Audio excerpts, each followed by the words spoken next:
ओम।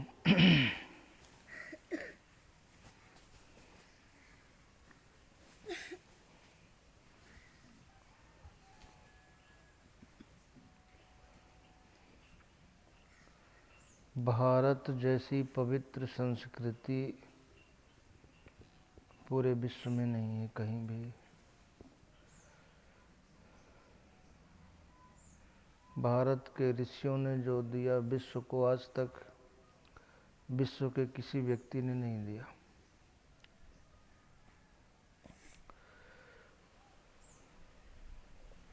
भारत का जो गौरवशाली इतिहास किसी भी देश का नहीं।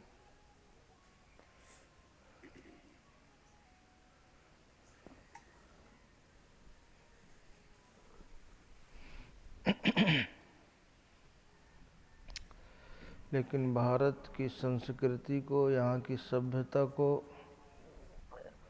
1200 वर्षों तक लगातार नष्ट किया गया। लगातार लोग लूटते रहे, फिर भी बची खुची हालत में आज भी वो सबसे आगे। यहाँ की संस्कृति का निर्माण ऋषियों ने किया था।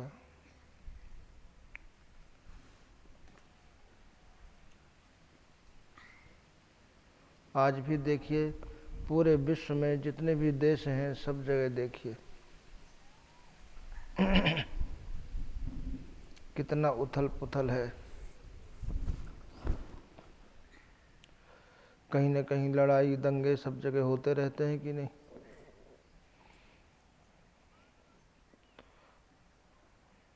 सब असुरक्षित।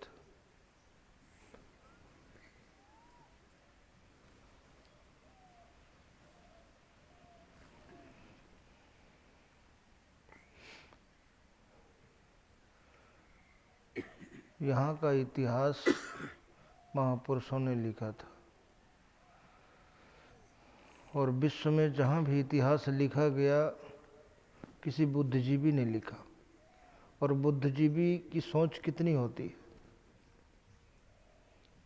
वो किस प्रकार के समाज की कल्पना कर सकता है, या अच्छे बुरे का उसको ज्ञान नहीं है। हम सभी जितने भी लोग हैं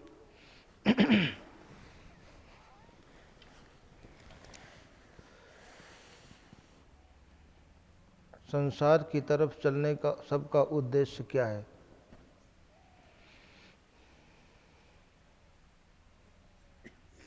कुछ तो कुछ उद्देश्य है ना। हम संसार से कुछ न कुछ तो पाना चाहते हैं।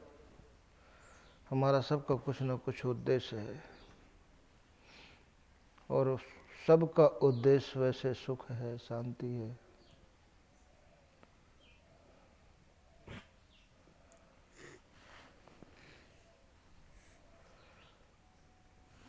लेकिन सुख शांति के नाम पर जिंदगी भर मेहनत करने वाला, आप लोगों के सामर्थ्य जब तक रहती है शरीर में, तब तक आप परिश्रम करते हैं।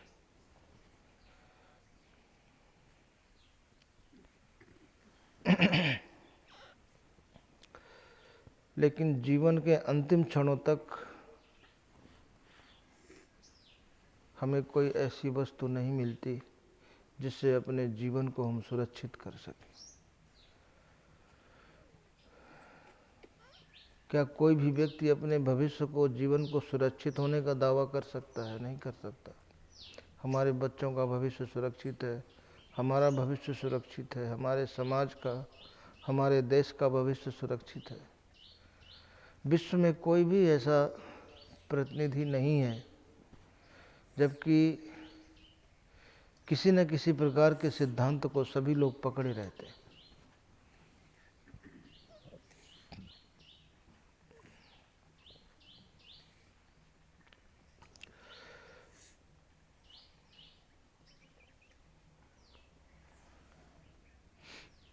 एक चीज़ समझ में नहीं आती,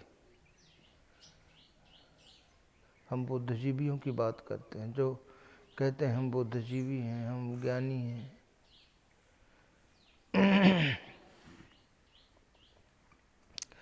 सुप्रीम कोर्ट के चीफ जस्टिस से पूछिए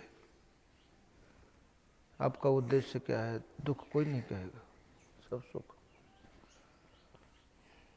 जबकि ये रास्ता ही दुख का है। मनुष्य कितने जन्मों से प्रयास करता आ रहा है, लेकिन कोई पिता आज तक अपने काम को पूरा करके नहीं गया।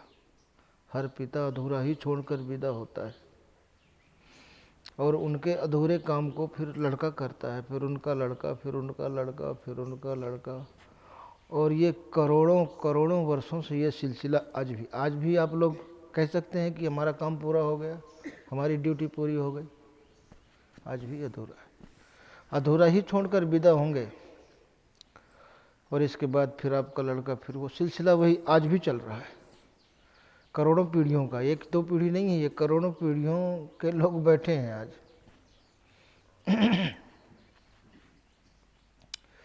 और उद्देश्य है सुख और शांति। और इस बुद्धि से, जिस बुद्धि में क्षमता ही नहीं, आप जो सुपर साइंटिस्ट है, सुप्रीम माइंड है, उससे आप पूछिए कि सुपर माइंड,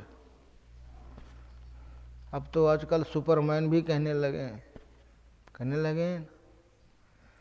पूछिए उनसे कि आपका उद्देश्य क्या है। बहुत दिमाग है, नहीं सुख। लेकिन जो आपने जिंदगी भर भाग दौड़ करके अर्जित किया है, उसमें से कुछ टिकाऊ है, उसमें से कोई ऐसी वस्तु है जो आपको दुख से बचा सकती है, सोचा हुआ जीवन दे सकती है। और किसी न किसी से आपका प्रेम है, घनिष्ठ प्रेम है।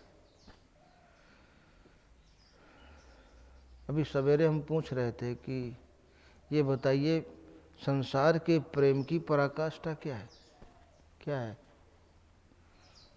संसार के प्रेम? जब संसार का प्रेम पराकाष्ठा पर पहुंचता है, तो उस पराकाष्ठा में क्या मिलता है?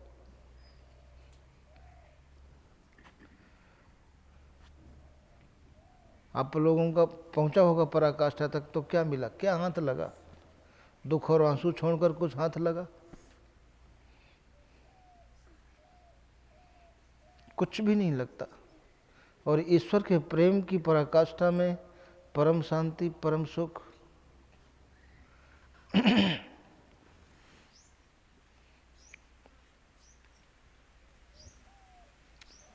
लेकिन कभी पूरे मन से हमने परमात्मा से प्रेम किया? कर ही नहीं सकते, है ही नहीं। और हम किसी न किसी के अनुकूल अपने जीवन को ढाल रहे हैं, किसी न किसी को खुश करने का प्रयास कर रहे हैं। कोई ऐसा व्यक्ति है जो किसी न किसी को खुश करने का प्रयास नहीं कर रहा? और जिसे वो खुश कर लेंगे, या जो हमें खुश कर लेगा, तो हमारे पास या किसी के पास दुख और आंसू को छोड़कर एक दूसरे को देने के लिए क्या है? कोई ना कोई वस्तु ही देंगे। और वो वस्तु जिस दिन नष्ट होगी, उस दिन क्या हमें खुशी मिलेगी? तो फिर हम संसार की तरफ क्या पाने के लिए भाग रहे हैं?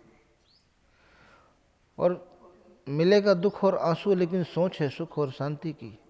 तो जिसमें क्षमता नहीं है, इस बुद्धि से हम महापुरुषों के शास्त्रों का भी अर्थ करें, कुछ और बड़ी बड़ी बातें करें। विश्व में जितने भी लेखक हैं, अगर देखा जाए कि इसका क्या है, समाज को जो आप दिशा दे रहे हैं, इस दिशा पर चलते हुए ये समाज क्या प्राप्त कर पाएगा? लेकिन महापुरुषों ने जो दिया है, उससे उसका भौतिक जीवन में भी पूर्ण अनुकूलता, पूर्ण संपन्नता, और अंत में परमात्मा की प्राप्ति। तो सस्ता और अच्छा सौदा कौन है? कोई आदमी ये सोचता है कि मेरी जो मेहनत है वो नष्ट हो जाए? सोचता है कोई? अपनी मेहनत की कमाई को कोई नष्ट होते हुए देख सकता है? लेकिन ये सच है कि हम में से कोई उसको नष्ट होने से नहीं बचा सका। सारे बुद्धिजीवी मिल के विचार करें। कि हमने जो संसार को दिया है उसका परिणाम क्या है, और ऋषियों ने जो संसार को दिया है उसका परिणाम क्या है। तब समझ में आएगा कि सही निर्णय लेने की क्षमता किस बुद्धि में होती है, और फिर हम उस दिशा की तरफ प्रयास करेंगे। हमने जो भी निर्णय लिया, सब ने जो भी निर्णय लिया, हमारे निर्णय की पराकाष्ठा कहाँ है, हमारे निर्णय का अंत कहाँ है, और सभी निर्णय लेके ही कुछ ना कुछ करते हैं।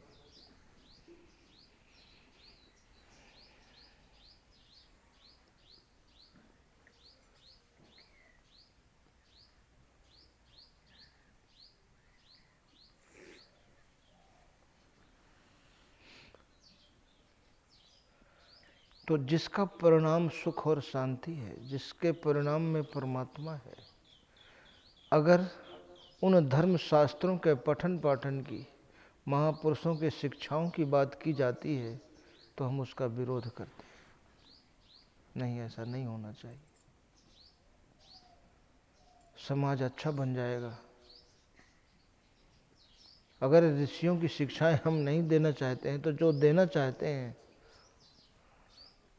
हमने कभी उसके परिणाम पर विचार किया है? कभी नहीं किया।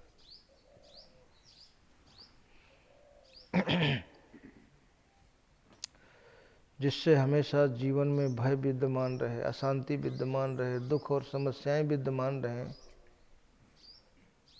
क्या इस प्रकार के मार्ग में चलाने वाला मनुष्य जाति का हितैषी कहा जा सकता है? जो रास्ता हम दे रहे हैं, आदमी अगर सोचे कि जो रास्ता हम दे रहे हैं, आज देखिए, पहले भी,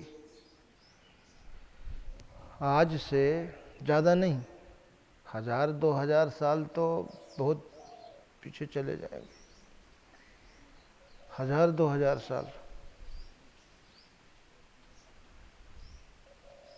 ज़्यादा नहीं, 100 साल पहले का पहनावा और रहन सहन, खान पान आप लोगों को दिया जाए, उसे स्वीकार करेंगे? अरे कहाँ पीछे की बात ले जा रहे हैं, इतना पीछे। 1000-2000 की तो बात छोड़ दीजिए, वो तो सोच भी नहीं सकते। हमारे पूर्वज पेड़ों की छाल, पशुओं की छाल, पत्ते, ये सब लपेट के कहाँ था? वस्त्रों का आविष्कार ही कहाँ था? अभी आप लोग देखते हैं, हम देखते हैं महाभारत सीरियल, रामायण सीरियल, जो भी पुराने सीरियल हैं, चाहे शादी हो चाहे ब्याह है, वही एक चद्दर ओढ़ लिया, एक चद्दर पहन लिया, कुछ था ही नहीं। त्यागपूर्ण जीवन था, और जिसके अंदर त्याग होता है वो सुख से जीता है, शांति से जीता है, और त्याग के साथ ही वो समाज, परिवार और देश की सेवा करता है। इसलिए उस सेवा में भी कोई कमी नहीं होती। कामना से की गई सेवा, तो जब कामना की पूर्ति हो जाएगी तो सेवा भी खत्म हो जाएगी। कहीं भी आप देखिए, आप लोग मंदिर, मस्जिद, तीर्थ कब तक जाते हैं? जब तक इच्छाओं की पूर्ति नहीं होती। हो गई तो ठीक है, और नहीं हुई तो फिर श्रद्धा खत्म हो जाती। तो कामनाओं से जो प्रेम पैदा होता है, श्रद्धा पैदा होती है, वो घटती बढ़ती है वस्तुओं को लेकर। लेकिन जो अपने कल्याण को लेकर के होती है, वो उत्तरोत्तर बढ़ती है। फिर खाए न खूटे, चोर न लूटे, दिन दिन बढ़त सवायो, पायो जी मैंने राम रतन धन पायो। और आज हमारी कामना की पूर्ति हो गई, कल नहीं होगी। महापुरुषों ने यहाँ तक खोज किया कि अगर एक एक, जिस ब्रह्मा ने सृष्टि किया है, अगर एक एक ब्रह्मा एक आदमी को मिल जाए उसकी इच्छा की पूर्ति के लिए तो भी नहीं हो। रावण के पास सोने की 4 दीवारी थी, लंका थी पूरा, कोई भी मिट्टी के मकान में नहीं रहता था। वो तो उसकी प्रजा भी पूरा, जो पूरे लंका की, पूरे देश की 4 दीवारी जो है वो सोने की, मकान दुकान सब। लेकिन उसके पास भी एक इच्छा पैदा हो गई, सीता मेरी पटरानी हो जाए। अगर ये इच्छा नहीं पैदा होती तो शायद उसका विनाश भी नहीं होता। तो इच्छा ही तो परेशानी का कारण है। इच्छा ही अनेकों प्रकार की समस्याएं पैदा करती है और हमें पता ही नहीं है कि हमारे अंदर जो ये इच्छा है हमें किस स्थिति पर ला देगी। इसलिए जिस मनुष्य की जितनी ही सीमित इच्छाएं होती हैं उतना ही उसके जीवन में सुख अधिक होता है, शांति अधिक होती है। हमारे भागने का कारण क्या है? हम इच्छाओं के पीछे ही तो भाग रहे हैं। एक इच्छा पता नहीं हमको कहाँ कहाँ भगा के ले जाती है। और फिर कितनी बार हमें जो नहीं सुनना है सुनना पड़ता है। आदमी संसार से कुछ पाने के लिए कितने बार, अगर वो अध्ययन करे कि मैं कितने बार अपमानित हुआ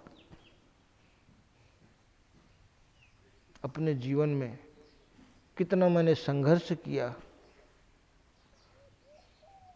और ये सब कुछ सहन करने के बाद, परिश्रम करने के बाद, भाग दौड़ करने के बाद मेरे हाथ क्या लगा? जो भी मिला मैं उससे अपने जीवन में दुखों का बचाव नहीं कर सकता, सोचा हुआ जीवन नहीं पा सकता, अपनी आत्मा को नरक में जाने से नहीं बचा सकता। जो भी अर्जित किया मैंने वो इंद्रियों के भोगों तक ही सीमित है और उन भोगों से भी हम पूरी तरह से संतुष्ट नहीं।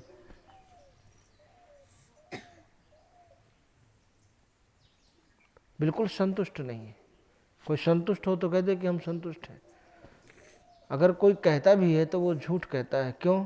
हमारी भाग दौड़ बताती है। अगर हम संतुष्ट हैं ना तो हम शांति से बैठ जाएंगे, हम संतुष्ट हैं, हमारी भाग दौड़ खत्म हो जाएगी।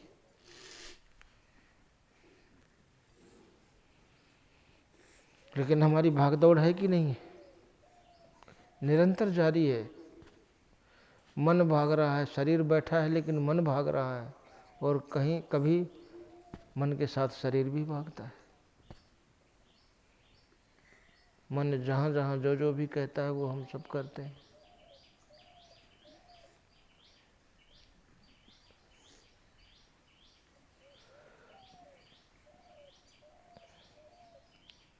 हमारे देखिए विश्व में आप देख लीजिए, पूरा इतिहास विश्व का उठा के देख लीजिए,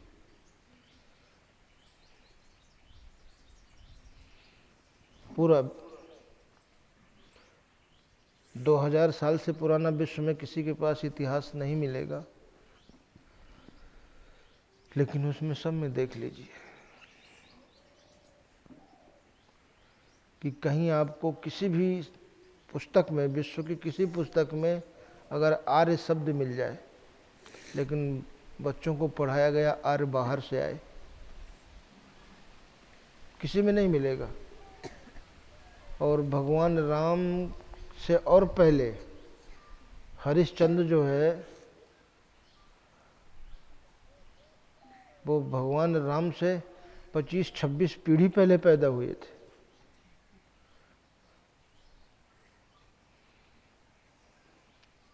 एक विद्वान, अपने आप को ज्ञानी मानने वाले, हम उस समय विचरण में थे, वो सब ऐसे गप लगा रहे थे, तो हमने एक छोटी सी बात, हमने कहा अब ज़्यादा विचरण में भीड़ है, ये अपना अपमान न महसूस करें, जबकि हमारा मतलब इतना था कि जितना जानते हो इससे अपनी आत्मा को नरक में जाने से नहीं बचा सकते। हमने कहा हरिश्चंद्र तो भागीरथ से 10-12 पीढ़ी पहले पैदा हुए थे और हरिश्चंद्र काशी में मरघट पर गंगा के किनारे रखवाली करते थे। गंगा से घड़ा भर करके अपने मालिक को पानी ले जाते थे। और भागीरथ ने भी गंगा निकाली है। 10-11 पीढ़ी बाद वो कहाँ है? ये तो थी, हरिश्चंद्र के समय में भी थी।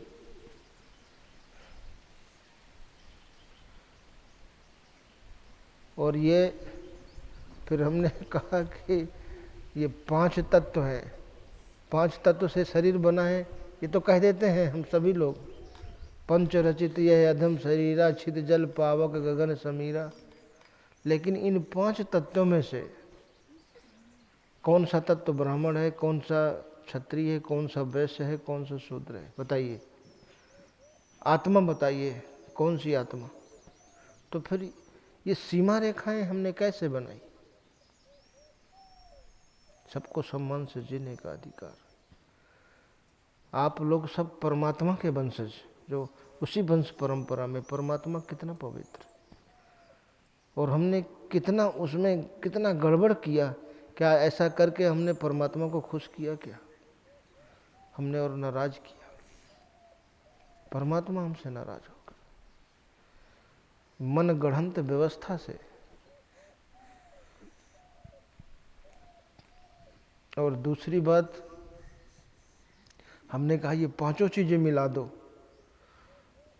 भला कोई शरीर बना के दिखा दो। तो महापुरुष, हमने अभी बताया ना कि जिस बुद्धि में ये क्षमता नहीं है कि जिस रास्ते पर हम जा रहे हैं इसमें सुख मिलेगा कि दुख मिलेगा, उद्देश्य सुख का है। अब किसान जब बोर कराता है उसका उद्देश्य एक ही होता है ना, पानी। उसने 1000 फीट कराया, 2000 फीट कराया और पानी नहीं मिला, तो उसका वो पैसा बोर करने वाला तो लेगा। पानी निकले न निकले, हमने उसकी मशीन चली है, तेल जला है, समय है, लेबर तो उसको चाहिए।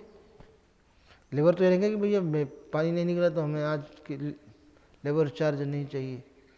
तो जो पैसा खर्च हुआ, जो समय लगा, जो परिश्रम लगा, उसको हम व्यर्थ मानेंगे कि सार्थक मानेंगे? तो जो व्यर्थ का परिश्रम करने वाले हैं उनको पता है कि हमें दुख और आंसू छोड़कर कुछ नहीं मिलेगा। विचार करके देख लो क्या मिलेगा। जब कोई चीज़ टिकाऊ हाथ लगी ही नहीं, उसका नष्ट होना निश्चित है। और जब वो चीज़ नष्ट होगी, क्या हमें खुशी होगी? कभी गवर्नमेंट देखती है कि विद्यार्थी रोज स्कूल जाता है, अध्यापक रोज स्कूल जाता है, उसका वार्षिक रिजल्ट क्या आया?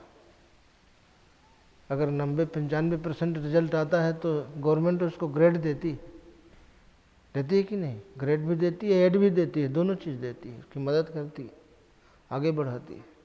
लेकिन जब उसका वार्षिक रिजल्ट 0 है तो क्या मिलेगा? तो हमारी जिंदगी की जो भाग दौड़ है उसका रिजल्ट क्या है?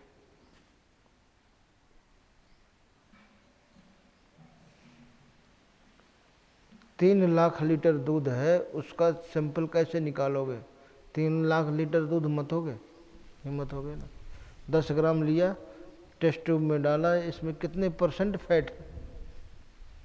तो आपकी उम्र 100 साल है, एक दिन का निकाल लो, एक दिन का कैलकुलेशन निकाल लो। शाम को बैठकर जब सो, आज मैंने जो दिन भर मेहनत किया है, मेहनत करके जो मैंने आज अर्जित किया है, उसमें से कोई चीज़ टिकाऊ है? वही हमारी 100 साल की दिनचर्या है। 100 साल वही करोगे, उसी समय उठोगे, रिटायर होने के बाद फिर ड्यूटी नहीं जाओगे, कुछ न कुछ काम करोगे। लेकिन है तो वही, दिन भर मेहनत करके जो हमने अर्जित किया, कुछ टिकाऊ तो नहीं। तो 100 साल तक ऐसा करते हुए क्या हमारे हाथ कोई टिकाऊ चीज़ लगेगी? आज ये लोग कहते हैं 21वीं सदी 22वीं सदी, हम कहते हैं कि जहाँ आप लोग 1 करोड़ वर्ष पहले खड़े थे, जहाँ पूर्वज, उनके पास भी कोई टिकाऊ चीज़ नहीं थी, और इतना आविष्कार करने के बाद भी आज आप लोगों के पास कोई टिकाऊ चीज़ है।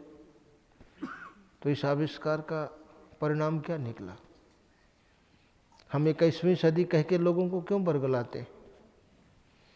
आज उससे अच्छा आप लोग पहन रहे हो, उससे अच्छा खा रहे हो, उससे अच्छी व्यवस्था है, सब कुछ है, तो परिणाम की दृष्टि से आप लोग कहाँ खड़े हैं? जहाँ 1 करोड़ साल पहले, 1 करोड़ वर्ष पहले भी हमारे पूर्वजों के पास ऐसी वस्तु नहीं थी जो उन्हें दुख से बचा सके। आज 1 करोड़ वर्ष बाद भी हमारे पास ऐसी कोई वस्तु नहीं है जो हमें दुख से बचा सके। है? तो फिर बताइए हम कहाँ खड़े हैं? हमें क्या फ़ायदा है? पेट तो पहले भी भरता था, आज भी भरता है, जबकि आज की अपेक्षा पहले लोग अधिक स्वस्थ थे, अधिक सुखी थे, अधिक सुरक्षित थे। एक को कह देते हैं मूर्ख है, गंवार है, वो कहते हैं हम बहुत विद्वान हैं, बहुत पढ़े लिखे हैं, लेकिन जिनको अपनी विद्वता का अभिमान है उनसे पूछो कि आपके पास कोई टिकाऊ चीज़ है? जिसको गंवार और मूर्ख कहते हैं उससे पूछो। जिस दिन उस मूर्ख की भी उपलब्धि नष्ट होगी उसे दुख होगा, जिसको विद्वान कहते हैं उसकी भी उपलब्धि नष्ट होगी उसको भी दुख होगा। दोनों एक ही परिणाम को प्राप्त होंगे, होंगे कि नहीं? तो हमारी विद्वता से हमें लाभ क्या मिला? दोनों एक ही परिणाम को प्राप्त होते हैं, तो परिणाम की दृष्टि से कौन मूर्ख है, कौन विद्वान है?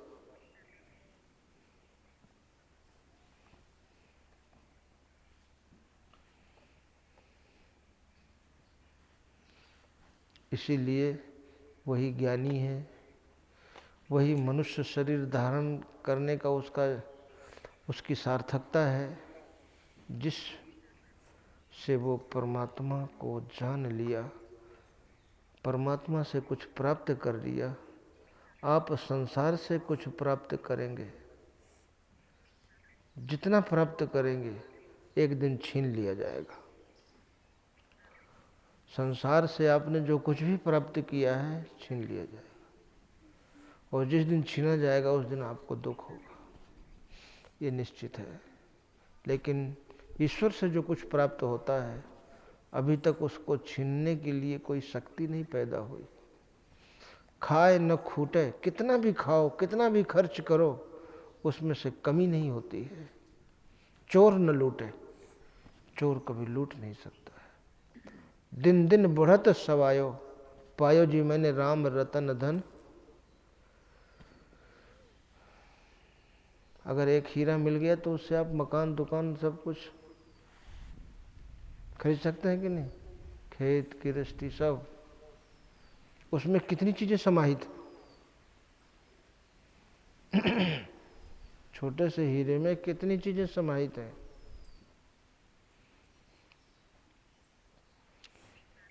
देखने में छोटा है ना, लेकिन उससे 50 बीघा खेत कितना लंबा हो गया।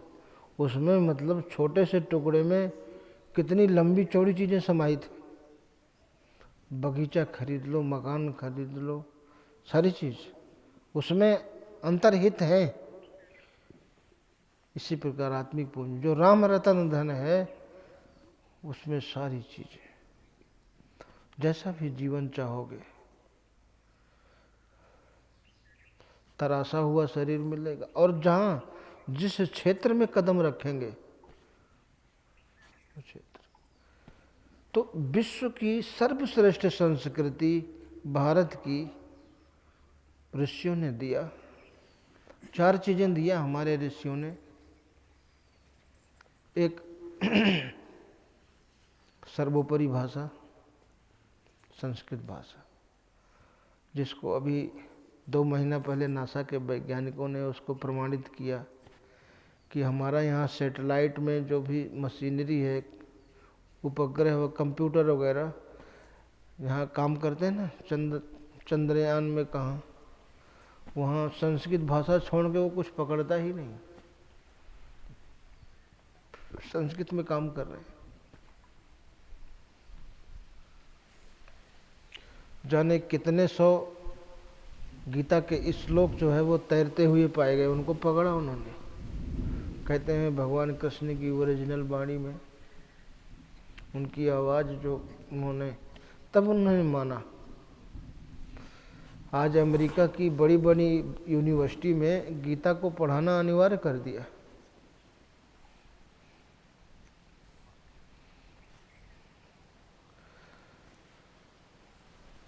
अच्छे शास्त्रों को क्यों न पढ़ाया जाए? इस पढ़ाई का हमने बताया ना कि दुनिया में सबसे बड़ी विद्या प्राप्त कर लो, सारी डिग्री ले लो, लेकिन अपने जीवन को दुख मुक्त तो नहीं कर सकते। वो शिक्षा है, बड़ी बड़ी शिक्षाएं हैं जिसमें 40-40 लाख डोनेशन। एक सज्जन अभी हम गए थे तो बोले बच्चे को एमडी कराना है, कहाँ से, बेंगलोर से, कहाँ से, 1,80,00,000 रुपए डोनेशन। बड़ी बड़ी डिग्री, छोटे मोटे तो कर ही नहीं सकते। तो इतने पैसे देने के बाद भी, सर्वोपरि शिक्षा लेने के बाद भी हमारा उद्देश्य क्या है? व्यवसाय या नौकरी? तीसरा और क्या? नौकरी या व्यवसाय करके हम धन ही तो अर्जित करते हैं और धन से वस्तु खरीदते हैं। परिणाम क्या? और इस शिक्षा को, जिस शिक्षा का परिणाम दुख है, उस शिक्षा को देने वाला भी अपना पारिश्रमिक लेता है। लेकिन जिस शिक्षा का परिणाम शाश्वत सुख है, उस शिक्षा को देने वाले महापुरुषों ने समाज से कोई पारिश्रमिक नहीं लिया और सर्वोपरि चीज दिया। आज बताइए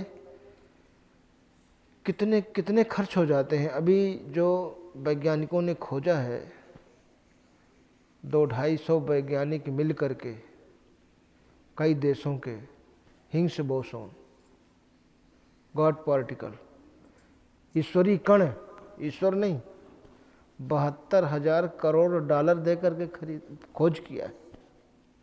और उससे पहले जो वो ज़मीन पर होल किया था, जाने कितने 100 किलोमीटर, उसमें विस्फोट की इसकी उत्पत्ति को जानेंगे। हमने कहा ये कभी किसी जीवन में, जन्म में नहीं जान सकते। ये कोई जानने का तरीका थोड़े है। जानने के तरीके से अगर जानोगे, ब्रह्मा जो है जब देखा अपने कमल से पैदा हुए, तो ब्रह्मा अपनी बुद्धि से कमल नाल में घुस गए कि मैं कहाँ से पैदा हुआ। हजारों वर्षों तक भटकते रहे, लेकिन फिर थक के लौटे आए, फिर आसन लगा के बैठ गए। फिर जब ध्यान और समाधि लगा तो अपने उत्पत्ति स्थान को देख लिया। जो जानने का तरीका है, उस जानने के तरीके से हम जानेंगे तभी तो जान पाएंगे। और हमारे महापुरुषों ने ये 72,000 करोड़ डॉलर खर्च करके केवल भगवान का कण जान पाए हैं, भगवान को नहीं। और हमारे ऋषियों ने तो भगवान को फ्री, परमात्मा के ही तो शिक्षा देते हैं ऋषि मुनि। अमेरिका से 2 फिलासफर आए थे, दार्शनिक, तो आश्रम पहुँचे। उस समय हम लोग जत्तानंद थे, तो वहाँ जो भी प्रश्न था उनके सारे प्रश्न, जबकि विदेशों में ऐसा नहीं है।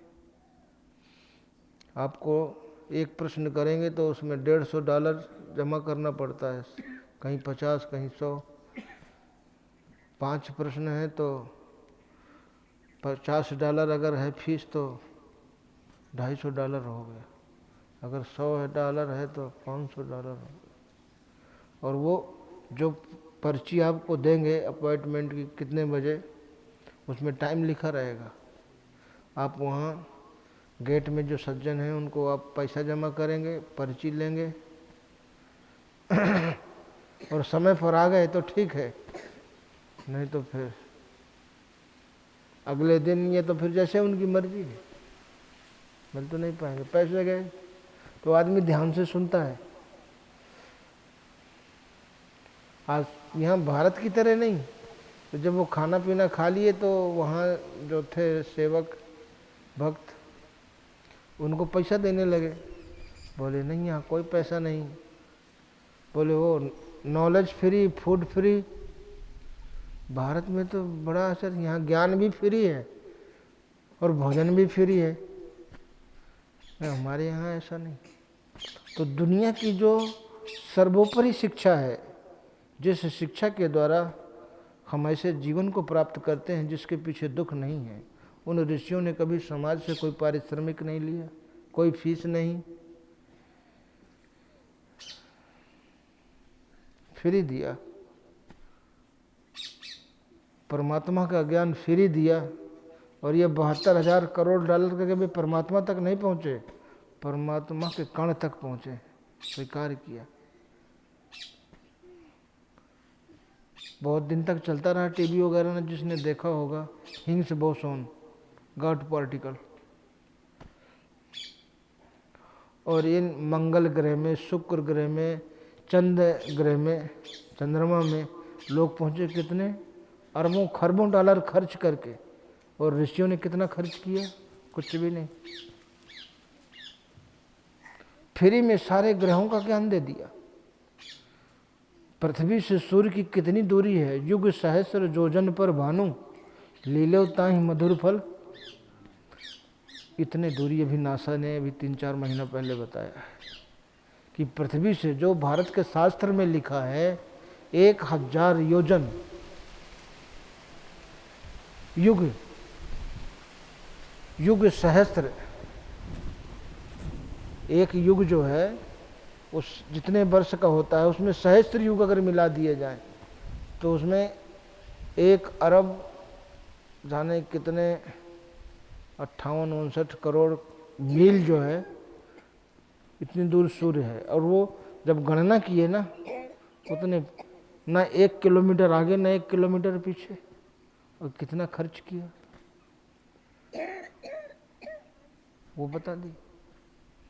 चंद्रमा में क्या है वो बता दिया, मंगल में क्या है वो बता दिया, खोजा तभी तो बताया। सारे ग्रह उपग्रहों की खोज किया, और एक नया पैसा भी संसार का नहीं लगा, नया पैसा नहीं। और जिस वनस्पति को जिस रोग के लिए बताया, ये वनस्पति इस रोग में काम कर रही है। आज लाखों साल बाद आप लोग देखे होंगे, अनुसंधान कर रहे हैं उनकी लैब में, लाखों साल बाद भी वो वनस्पति आज भी उसी रोग में काम कर रही है। ये जितनी भी टेबलेट बनती हैं, जो भी दवा बनती है, ये वनस्पतियों से ही तो बनती है। लेकिन उन्होंने कोई खर्च नहीं किया, कुछ भी नहीं है। आज हम करोड़ों करोड़ों अरबों रुपए जो ये खर्च हो रहा है, ये तो समाज के विकास के काम आएगा। तो पहली चीज दी हमारे ऋषियों ने क्या? सर्वोपरि भाषा। जिस भाषा से, संस्कृत भाषा से विश्व की सारी भाषाएं निकली।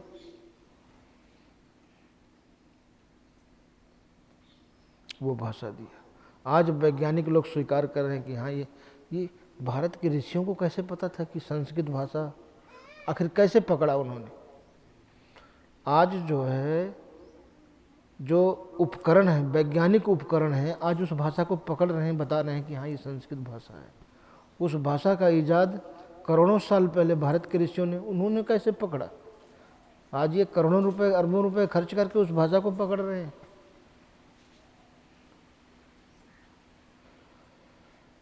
और इतना अच्छा इतिहास है, संस्कृति।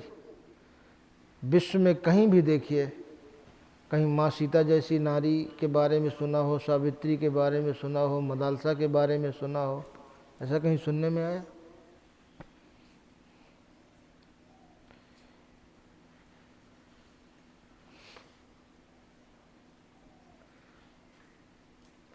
चाहे वो वीरता का क्षेत्र हो, चाहे शिक्षा का क्षेत्र हो, चाहे खोज का क्षेत्र हो, पूरे विश्व को दिशा दिया भारत ने। खोज की जो खोज का संस्कार है, खोज की परंपरा है, वो भारत ने ही तो डाली। आज खोजते रहो, खोजते रहो। अभी अफगानिस्तान की एक गुफा में, बहुत भारी गुफा है वो, कई किलोमीटर की, उसमें उस समय का विमान रखा हुआ है, महाभारत काल का। और उसके पास अभी अमेरिका के कितने, अमेरिका के, इंग्लैंड के 50 सैनिक गए और ख़त्म हो गए। उसके अंदर से ऐसी किरणें आज भी निकल रही हैं कि दुश्मन पास में नहीं जा सकता है।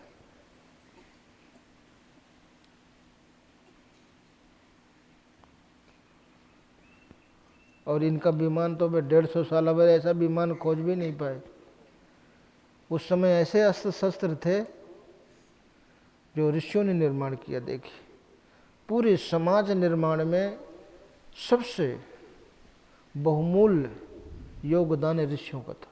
भगवान राम हर ऋषि के पास गए थे और हर ऋषियों ने अपने आयुध दिए थे दुष्टों को नष्ट करने के लिए। अगस्त ऋषि ने तो बहुत कुछ दिया था। एक वाल्मीकि रह गए थे, तो बाद में लोकुश को वहाँ भगवान ने छोड़ दिया। 12 साल तक उन्होंने, और वो अस्त्र शस्त्र सीखा, वो आयुध लिए उन्होंने। उन्हीं आयुधों से भगवान राम की सारी सेना को मूर्छित किया, सारे भाइयों को मूर्छित किया। बाकी ऋषियों के दिए हुए अस्त्र शस्त्र काम नहीं आए। बाद में वाल्मीकि ने परिचय कराया, लवकुश ये तुम्हारे पिताजी हैं जिनकी कहानी हम सुनाया करते थे, यही है, ये तुम्हारी माता जी हैं। तब तक, जब तक भगवान राम से भेंट नहीं हुई, तब तक वाल्मीकि ने बच्चों का परिचय माता से नहीं कराया। वो बंदेवी ही कहते थे।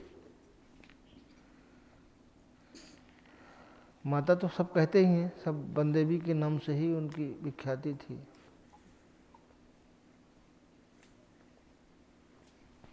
आज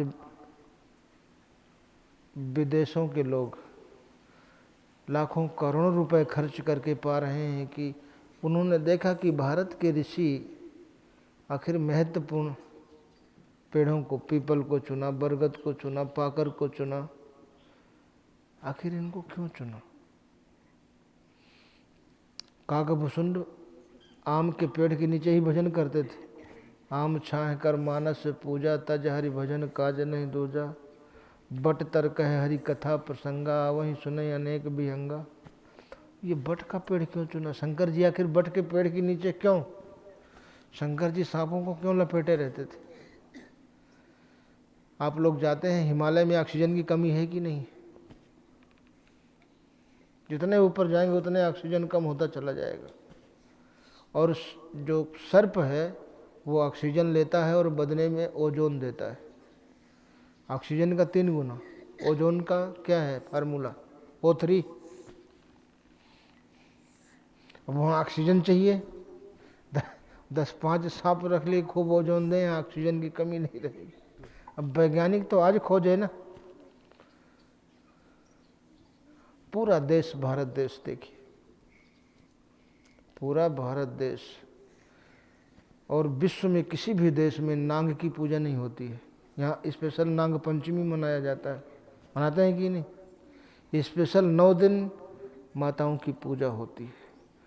नारी में शक्ति है, इस बात की खोज किसने की? नारी शक्ति स्वरूपा है, इसकी मान्यता किसने दी? विश्व के किस देश ने दी? इस्लाम धर्म के अनुसार नारी एक खेती है। खेती को जोतो, बो, पड़ती राखो, बेचो।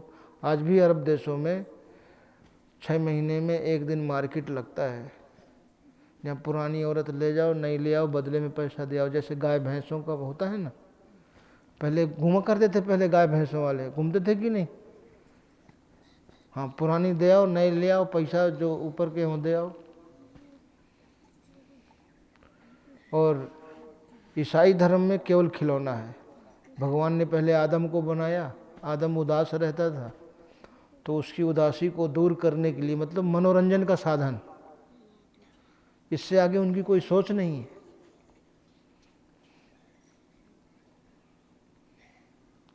इसीलिए तो यहाँ धोखा हो जाता है ना।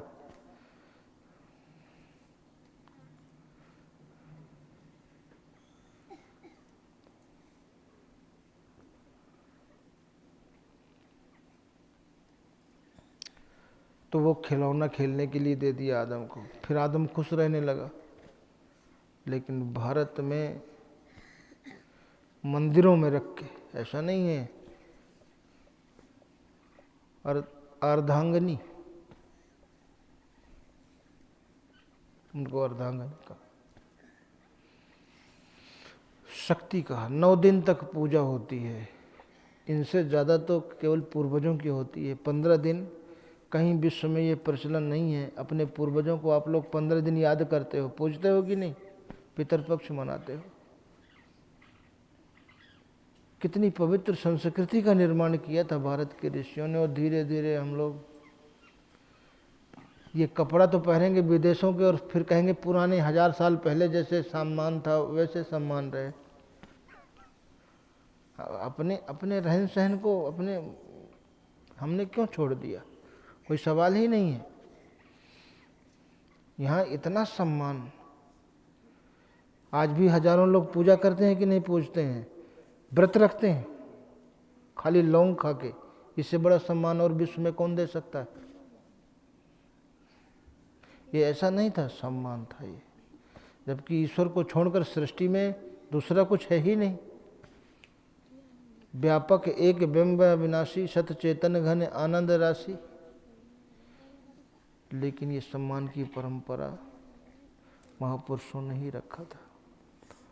तो इनसे पूछना चाहिए जो गीता का विरोध करते हैं कि इससे अच्छा शास्त्र है। हम कहते हैं कि आप लोग बच्चों को बिल्कुल स्कूलें मत भेजो, उसकी पूरी जिंदगी बर्बाद होने से बच जाएगी। 1 साल तो बर्बाद होगा ना, पूरी जिंदगी तो बर्बाद होने से बचेगी, फिर बढ़िया शिक्षा मिलेगी।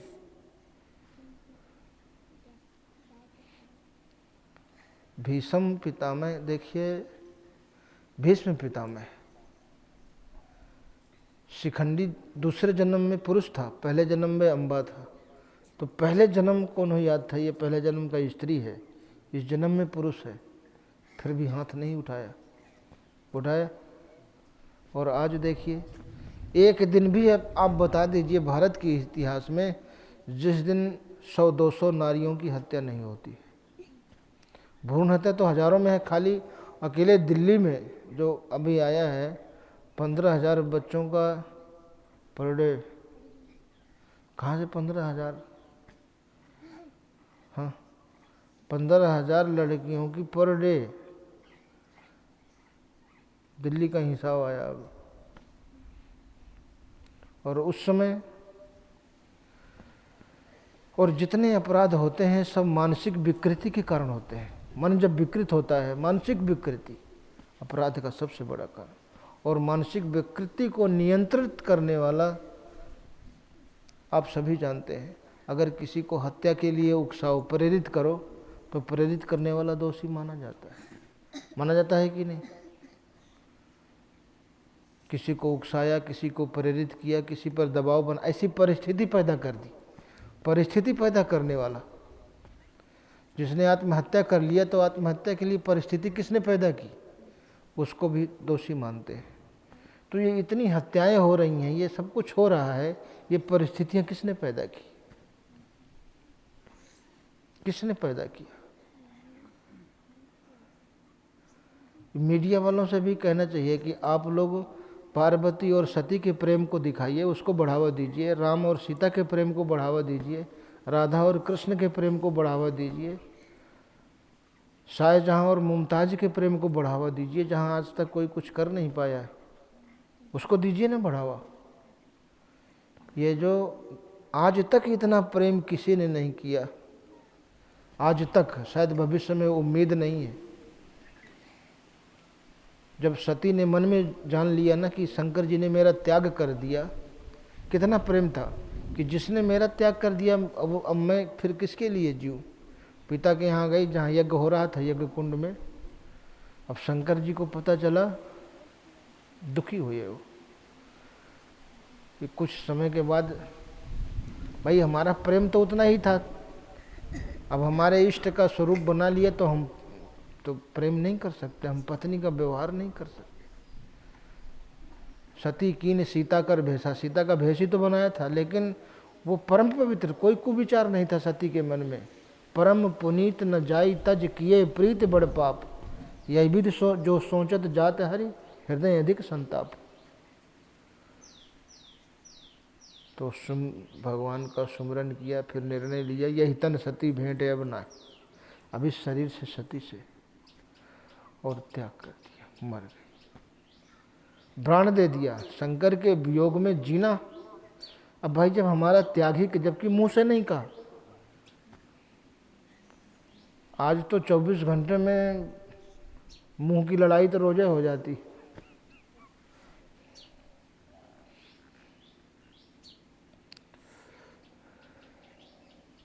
और शंकर जी तब तक सती को कंधे पे लेके लट पकड़ के, जैसे गोदी में लेते हैं ना, ऐसे रखे रखे तब तक घूमते रहे। देखिए कितना प्रेम था। उनका अंग सड़ सड़ के, अब बताइए आप 4 दिन तक मुर्दा के पास नहीं बैठ सकते। बैठ सकते हैं? कितना भी प्रेम हो, 4 दिन तक बैठ सकते हैं? मांस जब सड़ा होगा कितनी बदबू आई होगी। तब तक शंकर जी लिए घूमते रहे, जब तक एक एक अंग गल गल करके गिर नहीं गया। और वो 51 जगह गिरा, 51 शक्तिपीठ बनी और वो पूजा होती है। इस प्रेम को बढ़ावा ये क्यों नहीं देते हैं? फालतू फालतू बातें क्यों करते हैं? यहाँ प्रेम श्रेष्ठ से श्रेष्ठ उदाहरण रखो। हम पत्नी को पाने के लिए नदी में पुल नहीं बना सकते हैं, भगवान राम तो समुद्र में बनाए ना। इतना बड़ा कोई कर सकता है? नहीं तो 1-2 साल इंतजार करेंगे, लौट के आ गए तो ठीक है, नहीं तो फिर दूसरी शादी हो जाएगी, समझौता कर लेंगे।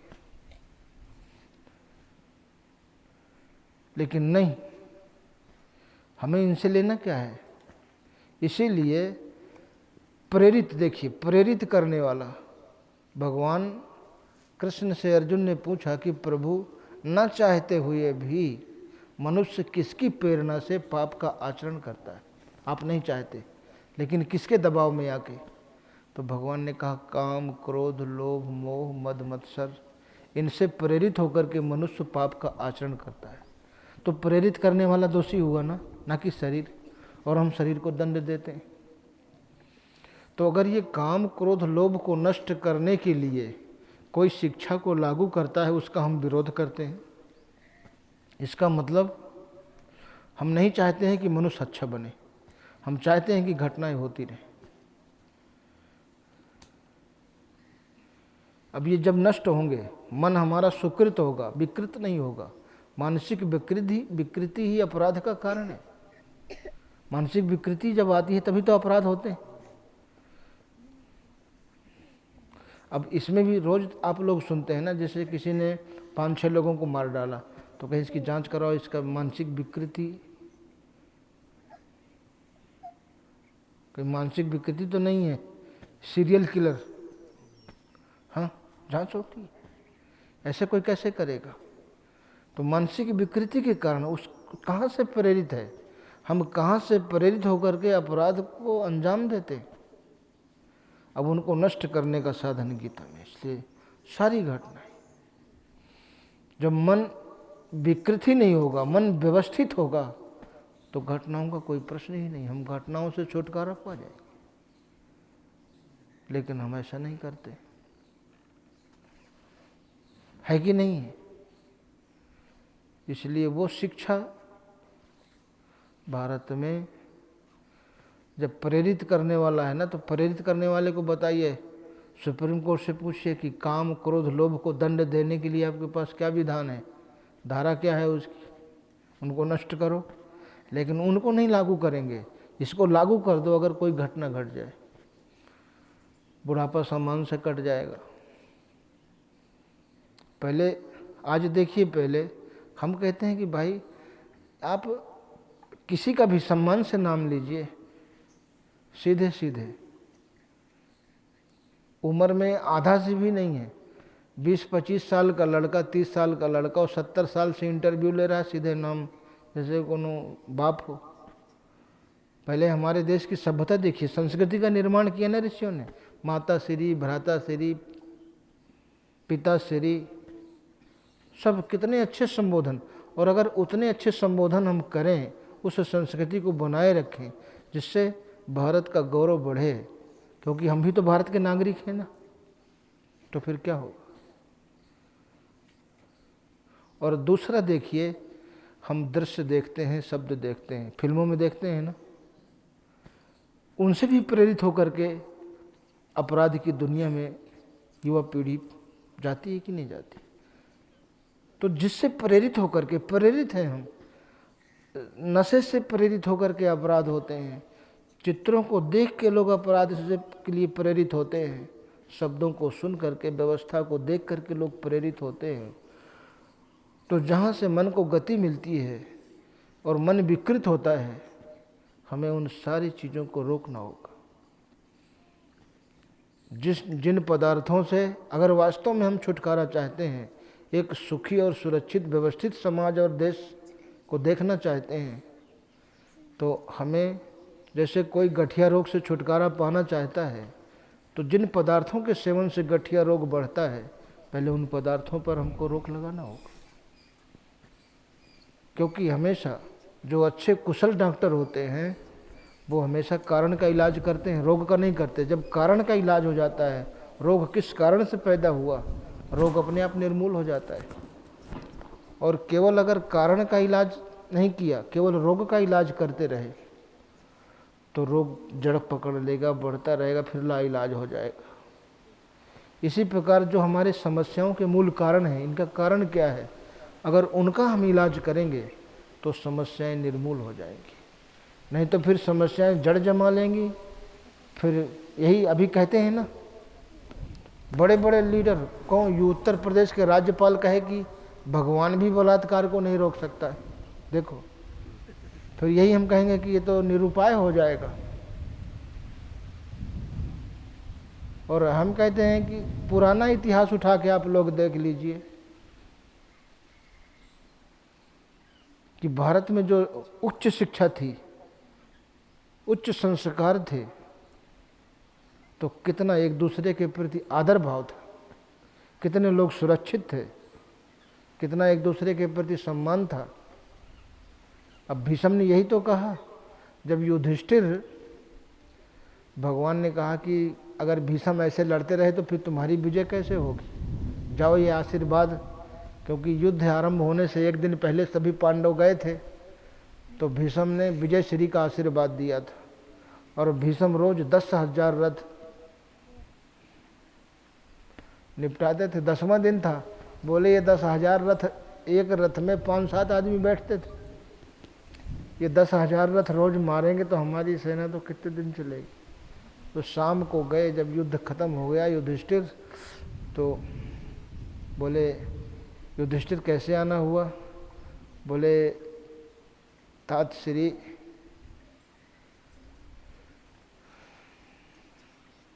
हम आपका आशीर्वाद वापस करने आए हैं जो विजय श्री का दिए। बोले हम कैसे लेंगे वापस, कि तुम्हारे पक्ष में जो शिखंडी नाम का राजकुमार है,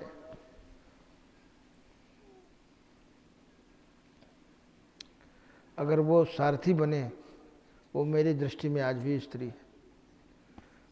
देखिए, उस अब ज़्यादा समय नहीं हुआ, उस समय जब गीता की शिक्षा चरम सीमा पर थी, बोले हम स्त्रियों पे हाथ नहीं उठाते।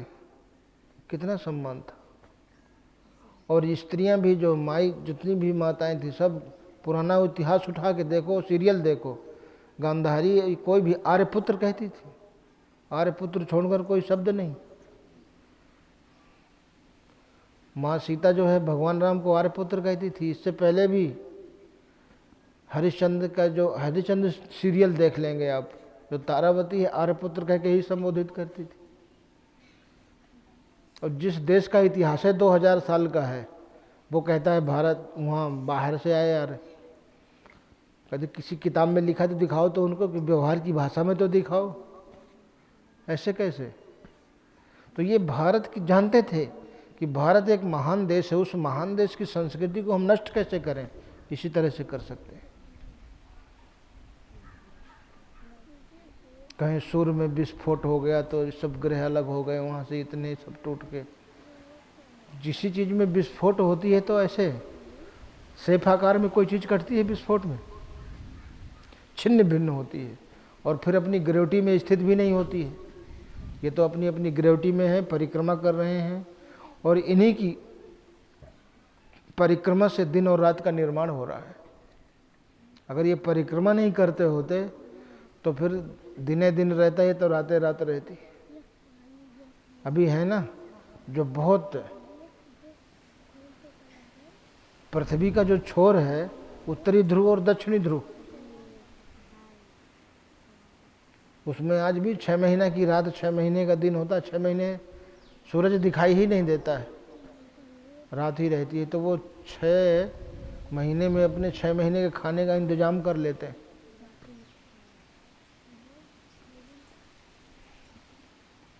जिससे आदमी झुक के निकल जाए, इतने इतने गेट बर्फ में और भीतरे रहते हैं।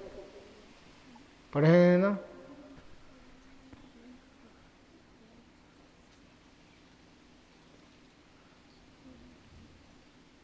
ग्लास्को, स्कीमो, वहाँ के जो बालक लड़के हैं स्कीमो हैं, स्लेज गाड़ी चलाते हैं। अब तो बिजली उजली का सिस्टम पहुँच गया है, तो बिजली की स्लेज बना दी है, मोटर लगा दी। विदेशी लोग पहुँच कर के वहाँ, ये तो वैज्ञानिकों के लिए बहुत अभी वहाँ एक एक मछली 100-100 मीटर की, 200-200 मीटर की, और वो रेडियर खोजते हैं, जैसे सूंघते हैं ना तो उन्हें पता चलता है, तो वहीं से खोद के एक ही जगह पड़ी है, वो सैकड़ों साल से एक जगह पड़ी, और वही उनकी खेती है। जितना खोद के ले आए रोज, जितना परिवार भर का आपने खोज लिए, तो आपकी मछली को कोई छू नहीं सकता, वो आपकी खेती। उसी की चर्बी से अपना जलाते हैं गुफा, वो गर्म रहता है, वो अपना भोजन तैयार कर लिया।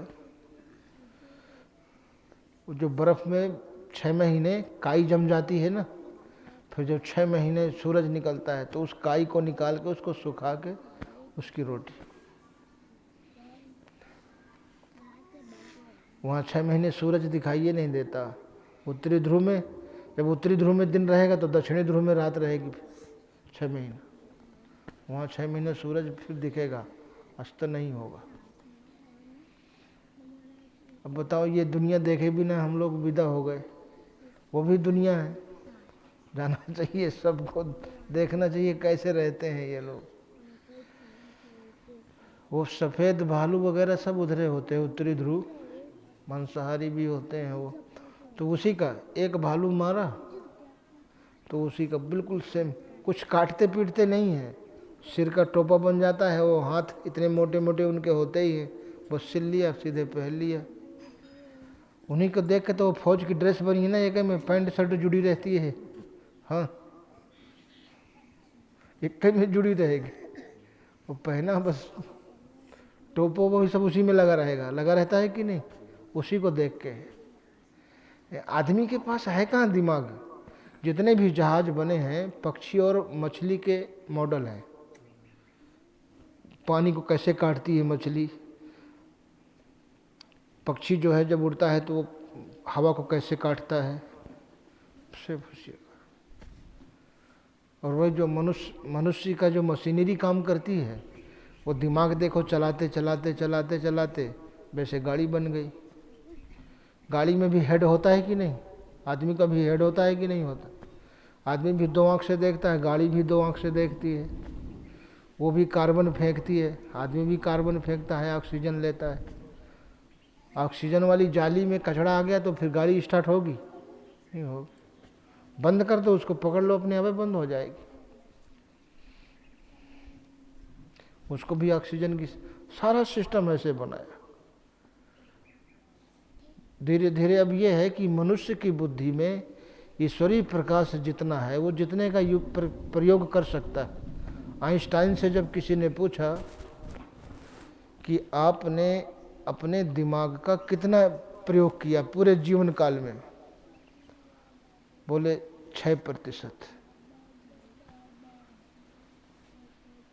पूरे जीवन काल में 94% यूज करने से रह गया। अब समझ लीजिए कि दिमाग की कैपेसिटी कितनी। एक चींटी के अंदर भी उतना ही दिमाग है जितना आदमी के अंदर है। आपकी मेमोरी में जो करोड़ों जन्मों के संस्कार फीड हैं, वो चींटी के माइंड में भी करोड़ों जन्मों के संस्कार फीड हैं। अब बताइए उसका दिमाग कितना छोटा है। और इतना छोटा दिमाग आज कोई वैज्ञानिक बना सकता है? बना सकता है? उसको भी पता है इतने छोटे से दिमाग में कितनी मेमोरी फीड, कि यहाँ गहरा है, यहाँ बरसात होगी, पानी भरेगा, तो अपने अंडों को लेकर के वो बाहर ऊंचे में चली जाती है कि नहीं? उसको अंडे लेकर जाते देखकर मनुष्य को ज्ञान होता है कि बरसात आने वाली। चींटियाँ अंडे लेकर निकल पड़ी। उसके अंदर भी कितना बड़ा ज्ञान छिपा है। और मनुष्य कहता है हम ज्ञानी हैं। बोले छोड़ दो, जंगल में अगर पहचान कर ले कि ये जहरीली घास है कि खाने वाली, लेकिन पशु पक्षियों को कौन बताता है? रात दिन पशु जंगल में रहते हैं लेकिन जहरीली घास को छूते नहीं। उनको देख के हमें ज्ञान होता है।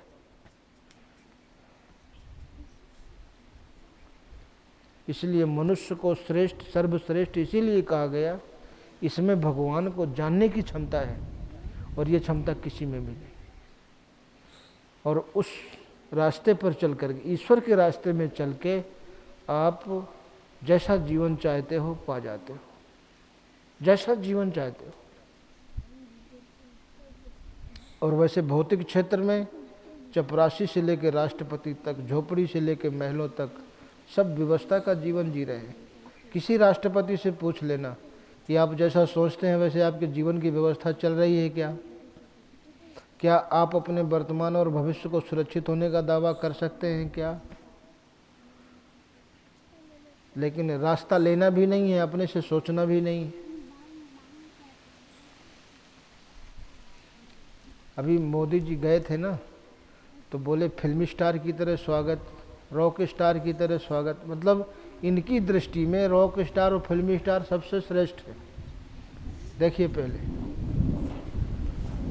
आज तक जो है आध्यात्मिक क्षेत्र में किसी भी संत को कोई नोबेल पुरस्कार मिला क्या? उसमें आध्यात्मिक जप की। उन्होंने पूरे संसार को ये चैलेंज किया कि जब तक आपके पास आध्यात्मिक पूंजी नहीं है तब तक आपका भौतिक जीवन न सुरक्षित है, न सफल है, ना आपको शांति है। और जिनको हमने नोबेल पुरस्कार दिया, अगर उनको आदर्श मान करके हम अपने जीवन को सुरक्षित कर सकते हैं, सुख और शांति प्राप्त कर सकते हैं? अगर उनको देते तो फिर पीछे वाले समाज को प्रोत्साहन मिलता कि हमें इस मार्ग में चलना चाहिए। क्योंकि हम तो समाज को विकृत कर रहे हैं, हमें तो विकृत करने से फायदा है। प्रसाद दो। इसलिए एक परमात्मा, जैसा हम जीवन चाहते हैं, यदि वैसा जीवन हमको मिले, ऐसा हम चाहें, तो पहले विचार करके देखो क्या धन में वो क्षमता है, क्या बुद्धि में क्षमता है, क्या पद में है। वो क्षमता केवल ईश्वर में है, जो हमें सोचा हुआ जीवन दे सकता है, हमारे वर्तमान और भविष्य को सुरक्षित कर सकता है। लेकिन उससे हम उतना ही प्रेम करें जितना हम संसार से करें, तो आपको वो जीवन मिल जाएगा। असफलता, कभी अर्जुन असफल हुआ क्या? नहीं हुआ।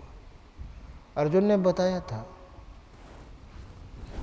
जब गोपिकाओं को लूट लिया कोल भीलों ने, तो रो रो करके कि भैया मैं अर्जुन वही हूँ, मेरा गांडीव वही है, मेरा रथ वही है।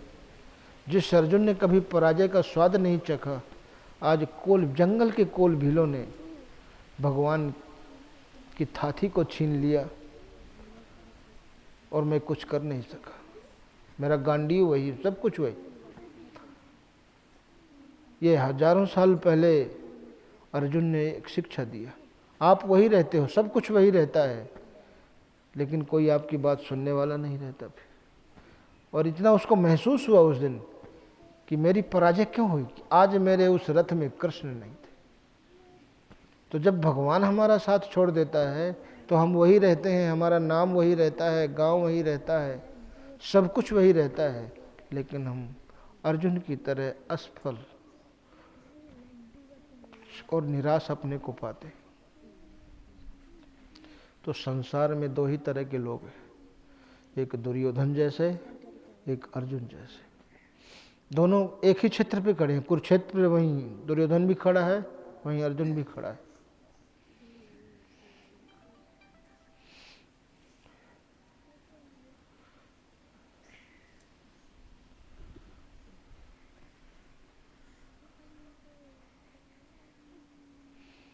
एक बार राधा जी ने कृष्ण से पूछा कि मनुष्य क्रोध क्यों करता है, कब करता है, ये क्रोध क्या है,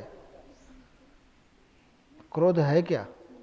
भगवान ने कहा कि दूसरे की गलतियों से दुखी होकर के अपने को सजा देना, क्रोध।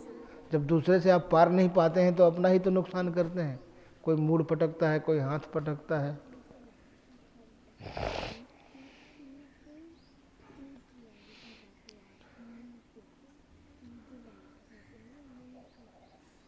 तो फिर राधा ने दूसरा प्रश्न किया कि मैं कहाँ हूँ? तो भगवान कृष्ण ने कहा तुम मेरी सांसों में हो, धड़कन में हो, दिल में हो, दिमाग में हो, हर जगह हो। अब कोई जगह छोड़ी ही नहीं। तो मैं फिर पूछूं तो बोले मैं कहाँ नहीं हूँ? तो बोले तुम मेरी किस्मत में नहीं हो। राधा मिली कहाँ? नहीं मिली ना दोबारा। हाँ, तो सब जगह हो, लेकिन तो सब कुछ जानते हुए देखो भगवान हमारी किस्मत में नहीं। इसीलिए हमारा जो प्रकृति का इतना दबाव रहता है, प्रेशर रहता है कि मनुष्य चाह के भी उधर नहीं चल पाता। यही अर्जुन, बड़ा अच्छा प्रश्न था कि न चाहते, हम नहीं चाहते कि हम गलत रास्ते पर जाएं, लेकिन किसकी प्रेरणा से मनुष्य पाप का आचरण करता है? तो हमें जिससे प्रेरित होकर के पाप का आचरण करता है, अगर उसको हमने नष्ट कर दिया तो मनुष्य पाप का आचरण करेगा ही नहीं। इसलिए गीता की शिक्षा तो सबको पकड़ाना चाहिए ना, ताकि वो पाप का आचरण न करे। इसी से तो सब परेशान है। अब वो राज्यपाल से कहना चाहिए कि गीता रोज पढ़े करो, यही पढ़ाया करो, फिर देखो अगर कोई पाप का आचरण कर दे।